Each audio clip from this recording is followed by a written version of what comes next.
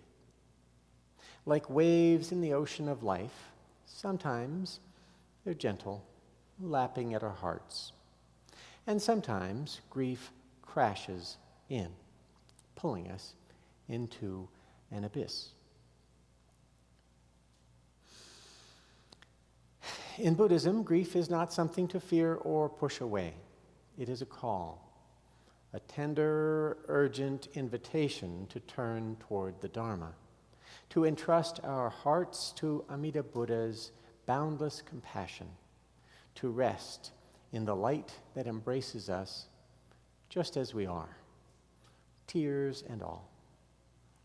Grief is not an obstacle to be overcome. It is a path we walk hand in hand with Amida's love. As we reflect on Gautami's story, we can consider grief's stages and how we can freely move forward in our grief. Grief touches every heart. It is universal, a thread weaving through every life, connecting us across time and place. Gautami's story shows us this very clearly. Her desperate search for the mustard seed from a home untouched by grief reveals a profound truth. No one escapes loss. Every family she met had a story of sorrow, a loved one gone, a heart broken. Her grief, though unique, was also shared, a truth that opened her eyes to the Buddha's teaching that all compounded things are impermanent. Our loved ones, our homes, our dreams, they are like cherry blossoms in the spring, beautiful but fleeting and destined to change. When they fade, grief arises, not because we are weak, but because we love. Her experience echoes in our lives today. We grieve for those who have passed, a grandparent whose laughter filled our childhood, a friend taken too soon. But grief has quieter forms too. A young adult might mourn the loss of the carefree days of youth when bills start to pile up. A parent might feel these pangs, the pangs when children leave home and the house is too quiet. Even the world around us can stir grief. When we see communities divided, nature harmed, or harmony lost, we mourn what could have been. In Buddhism, we call this dukkha, suffering of things that aren't quite right, clinging to impermanent objects of mind. Our hearts ache because we care, because we are human, because we do not see clearly yet. They say your problem is a gift to help you change. Can we see universal grief as a gift in disguise? It connects us to each other, just as Gautami, on her quest, found connection to the stories of the other families that they told her in tears at their doors. When we share our lives in this Sangha, we hear echoes of her journey. Different losses, but the same tender heart. The one who lost a home chants with one who has lost a dream. Grief touches every heart, but so does compassion. The Buddha's wisdom, shining through Gautami's story, reminds us that our shared sorrow is a bridge. It connects us to each other, to the Dharma, to the truth that we are never alone. In this Sangha, we carry our grief together, our voices joined in faith, our hearts held by Amida's light. The grief comes in waves, in phases. We probably are all familiar with our friend Elizabeth's system of 5 stages of grief. She wrote a book on death and dying. In 1969, denial, anger, bargaining, depression, acceptance. I might say ignorance, aversion, calculation, lethargy, peace, but she says denial, anger, bargaining, depression, acceptance. So I feel as though some wonderful comedian had sort of a bit that used those, and he kind of went through them and brought us insight. I am not that funny. So let's just say that these stages are not linear. They're more a cyclical, incremental process where we each experience them in unique sequence and combination. Grief is a form of dukkha, so suffering, arising from attachment. Tanha also means thirst and wanting. Wanting for impermanent phenomena. Wanting things to not be impermanent, I guess. So that's the truth of anicca. So, at first, it's a swirling storm of emotions and reactions, and that moderates into that last stage of acceptance. They are a natural, emotional pattern in response to loss, as the selfish mind struggles to stabilize what is transient. From last time, we see these stages are manifestations of the 3 poisons: greed, anger, and ignorance. If we simply apply mindfulness to gently progress through the stages, we can complete grief as a natural process. This is the wise course, the compassionate course that the Buddha offers Gautami. Grief is a teacher, pointing to the truth of change and the path to freedom.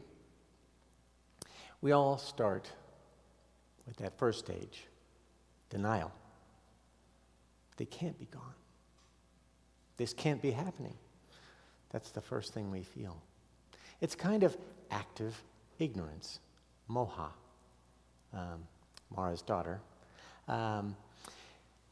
Maybe if we ignore anicca, this impermanence, it will not apply to us. Gautami's abject refusal to accept her son's death is driven by attachment to an imagined future, a delusion that is clearly false. But she carries his little body anyway.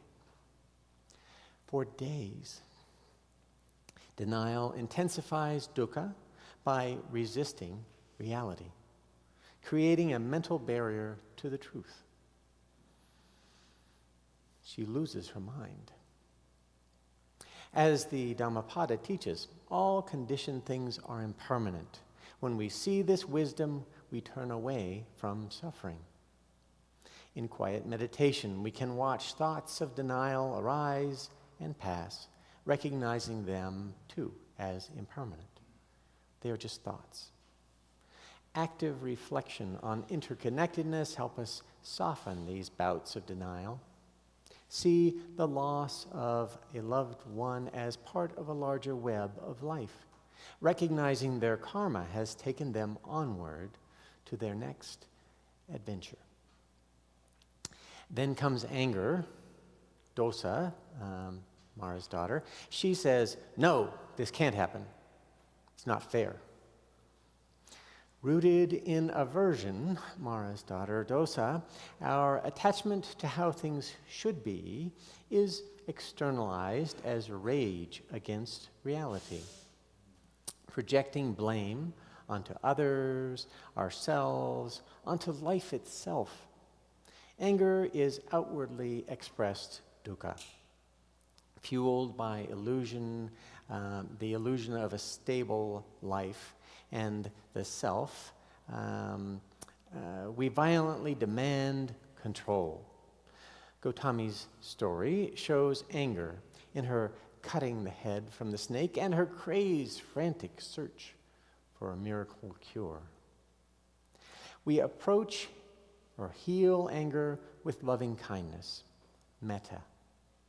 The Buddha taught hatred does not cease by hatred, but only by love. We can observe the sensations of anger, a tight chest, racing thoughts, and see that they too are impermanent. Just sitting with anger without acting on it lets it dissolve in awareness. Applying the metta meditation, offering kindness to yourself and others, will reduce anger's grip. Then comes bargaining. Still clinging to control, maybe we can make a deal with faith, with karma. If I pray with the purest heart, maybe it won't happen or hasn't happened. Shinran, our dear teacher, pointed to calculation as a particularly difficult stage of this kind of grief. The thirst for control, tanha, craving, manifests in this deal-making. Conceit is here too. By my actions, I can alter the reality of impermanence. Never works out that way. It is the ego's attempt to negotiate with life, rooted in attachment to a desired outcome. Gautami's search for a cure echoes this bargaining, as she hopes to undo her loss. Buddhism sees this as a delusion, rooted in this idea that our self is unchanging, avoiding insight into impermanence by making some deal. Calculations made by an irrational self to preserve what was and deny the opportunities unfolding on the other side of the sadness. Our counter to bargaining is wisdom and letting go. The Buddha said it this way: clinging is the cause of suffering. Let go and find peace. We pause and observe the bargaining thoughts. They are transient. They are just mental formations, not reality, and not even possible. We can focus on shunyata, emptiness, and reminded that outcomes are interdependently co-arising, part of a vast, inconceivable, incalculable, unknowable, great unfolding. They are not ours to fix or repair. After after we go through that, after Gautami goes through the bargaining phase, the boy is still dead. And grief makes depression happen. There's a Buddhist word not commonly mentioned, but it's tina mita. It refers to lethargy or torpor, which is another one of those fun words that nobody says anymore. Lethargy, okay, laziness, maybe. A sense of powerlessness over the world. I wish that bell hadn't rung. I have no power over that. Incalculable, unknowing, unfolding. Okay. When she realizes she can't do anything about it, she feels as though life is meaningless without her dear son. She had a tremendously tragic life. And in the same year, all these deaths occurred. I want to say 6, but it's probably only 5. That is a lot of loss for a person to endure. And a direct and overwhelming encounter with dukkha, actually, really, that's when she's truly suffering the loss. The first parts aren't direct, but this is direct. We sink into depression when the reality of impermanence is inescapable. But attachment or identification continues. The loss deepens our despair. Gautami's despair as she sat on the hillside, watching the lamps wink out one by one, each in their time after night fell. The very world feels like it is collapsing before her into darkness. Each lamp is a life, each home a family robbed of a future with their dear one.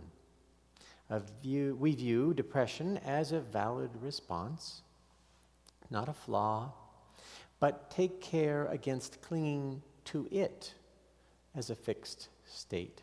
Indeed, getting stuck in any of these stages is a grave illness of mind.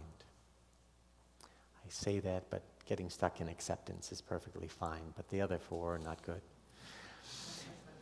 We respond or heal depression with compassion, karuna, Kanon's speciality, applying mindfulness. The Buddha taught, with mindfulness, one dwells in peace. We can quietly observe our sadness without becoming it, seeing it as impermanent rather than building our identity around it. Sitting with despair, experiencing it fully without any narrative is our way. We encourage compassion for yourself and for others. Compensate by being around people. I know it's difficult. You won't want to, but that's the best course. This doesn't erase depression, but it transforms it into insight.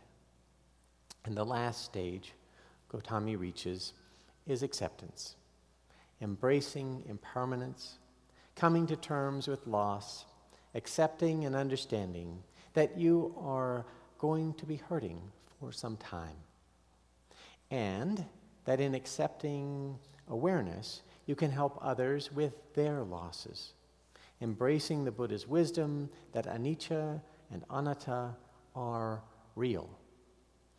Having been wrung out by grief, you know it better than anyone. Gautami reached acceptance when she saw death's universality, releasing her son, burying him, and joining the Buddha's Sangha as a nun. In Buddhism, acceptance is not a final endpoint, but a moment of seeing reality as it is. Clearly, things will change. It is their nature. And you yourself are not fixed. There is no self to suffer eternally. Acceptance is a step toward freedom, a step toward the third noble truth, nirodha, the cessation of suffering. When we have accepted life's tragedy, we can return to chopping wood and carrying water, as we say, returning to life in its simple patterns of sustaining itself. Life itself is what we are.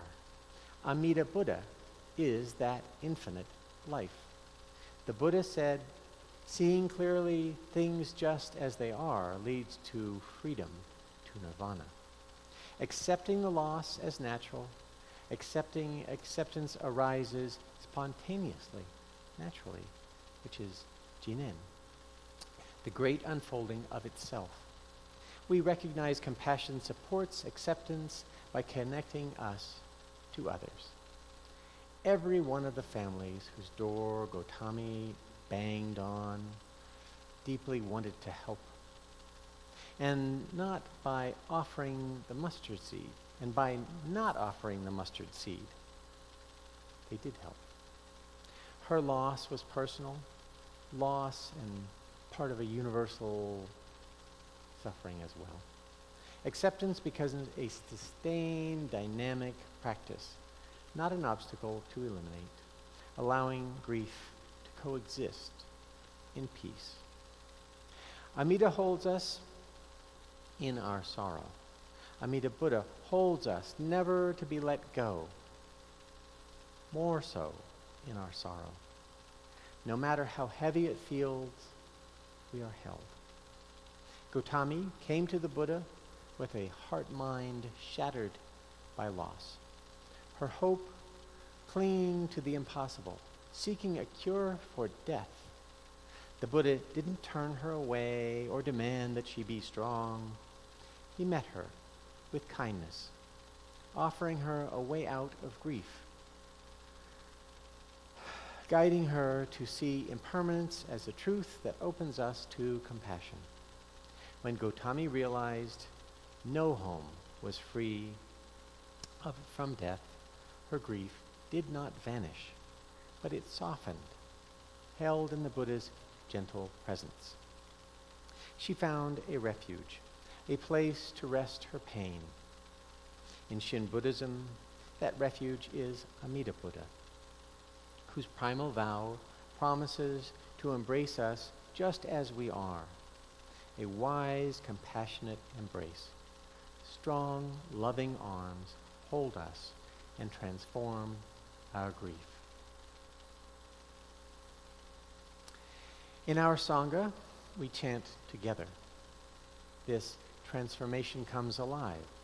The voice of Namu Amida Butsu joins us to Gautami, who loved and lost yet found peace. It joins us to countless others across kalpas of time who have chanted through their tears when tragedy strikes. Maybe you're grieving today. A very nice man in Rome died on Monday, and many people are grieving him. We grieve too. Remember, when you say Namu Amida Butsu, you are not alone. You are part of a chorus, a family of hearts turning grief into awakening. Today, we will say the metta prayer for all beings, but most of all, those who grieve an insurmountable loss. So, say after me. May you be happy. May you be free from harm. May you receive boundless compassion. And may peace and harmony fill your heart.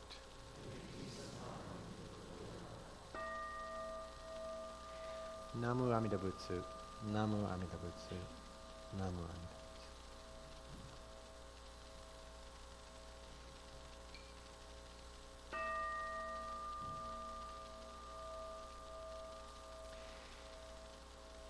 We normally conclude our service by singing our Reno Buddhist Center theme song.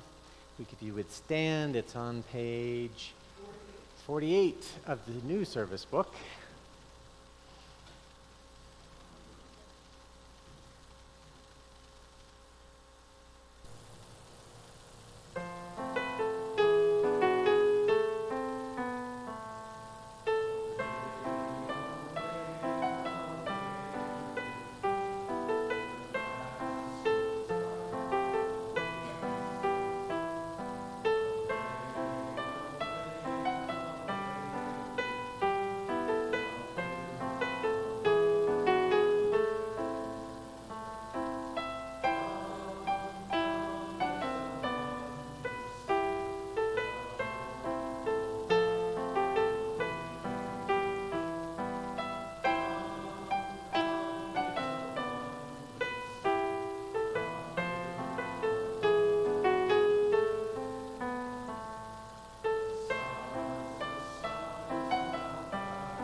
of my teachers, Sam Wright, used to abhor announcements because he would go to great lengths to create a beautiful Dharma talk and share an idea. He was a Unitarian minister, but a beautiful sermon. And share an idea and kind of put people's hearts in a certain place. And then they'd come up and start doing the announcements, and it would just sort of change the mood of things. But they are necessary, and it is superior to say the announcement after the message rather than before it, because that's even worse, because people just think about their schedule all through the whole Dharma talk. So I have a bunch of announcements, so that's why I preface that in such a way. Shall we go from first to last or last to first? It's so confusing, and they are not in any particular order. Let's go from first to last. We have tea and treats downstairs through this door. That is a wonderful announcement. We can come and share. There's newcomers circled there as well. Immediately following that, we have a reading and a literary sharing. Mike Croft, he'll raise his hand even though he pretends he doesn't want to,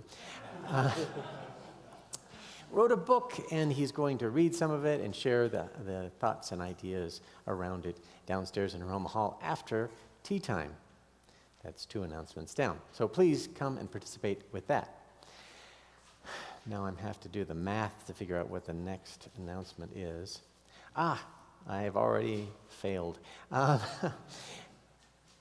Also at tea time today, we have a membership information meeting. So if you've been coming and you're interested in becoming a member, go to the Seishi room, and Reverend Shelley will describe what membership is like. 3 announcements down. Okay. Then, on May 7th, we maybe should have just sent a special email out with all this stuff on it, but okay, fine. May 7th, there is the Nevada Prayer Breakfast, the Nevada Interfaith Association, of which I am the president for 2 merciful years, or mercifully only 2 years, let's put it that way. I'm done almost with my first year, so I've got 1 more year. It would be helpful if, and interesting and exciting and wonderful if people came and participated in that. It's all the different faiths come together, and RBC will have a table, so you can purchase a ticket that way, or you can just buy a ticket online.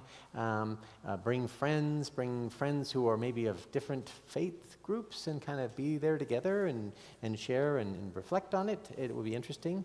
The keynote speech will be making peace, which is a tremendously valuable skill we could all benefit from. It's 4. Okay, my last announcement. The Moon Rabbit Cafe is our community dinner that we hold periodically with no particular pattern, and we are going to have it. It's going to be called Lovely Lasagna. It's not really a title, but okay.